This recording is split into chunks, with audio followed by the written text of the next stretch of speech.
Salom do'stlar. Bugun sizlarga ajoyib psixologik triller va dramatik film Jannat va Jahannam haqida so'zlab beramiz. Bu asar tomoshabinni birinchi daqiqalardanoq axloqiy savollar va keskin qarorlar olamiga olib kiradi.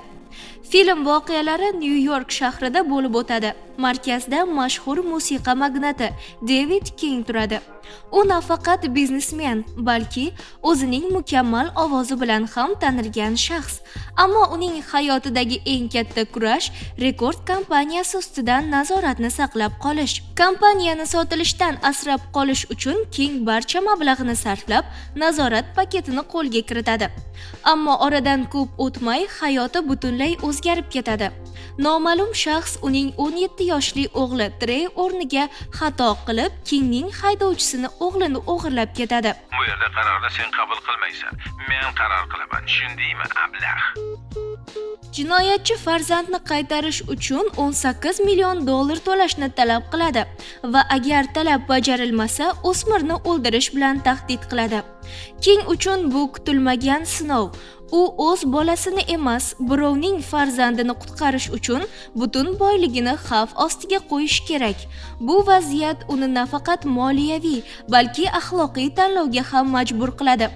Tomoshabin esa doimiy savol bilan qoladi. Siz Kingning o'rnida bo'lsangiz nima qilgan bo'lardingiz? Filmning eng kuchli jihati uning keskin dramatizmi. Oddiy o'g'irlik hikoyasi orqasida insoniy qadriyatlar, vijdon, ota-ona burchi va insoniylik masalalari yotadi. Kadrlar tobora taranglashib boradi, musiqa esa har bir qarorni yanada kuchliroq qiladi. Aktyorlarning o'yini ham alohida ta'kidlashga arziydi.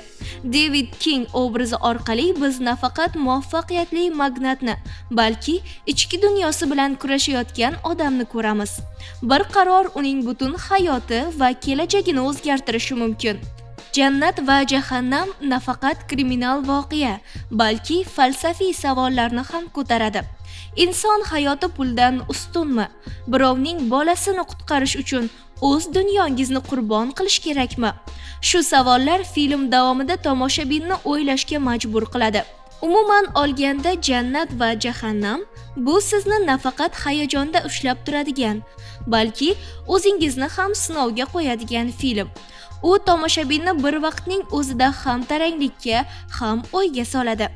Do'stlar, agar sizga keskin dramatik hikoyalar va axloqiy tanlovlar yoqsa, bu filmni albatta ko'ring. Uni o'zbekcha dublyajda, reklamasiz va yuqori sifatda Ria Play platformasini yuklab olib tomosha qilishingiz mumkin.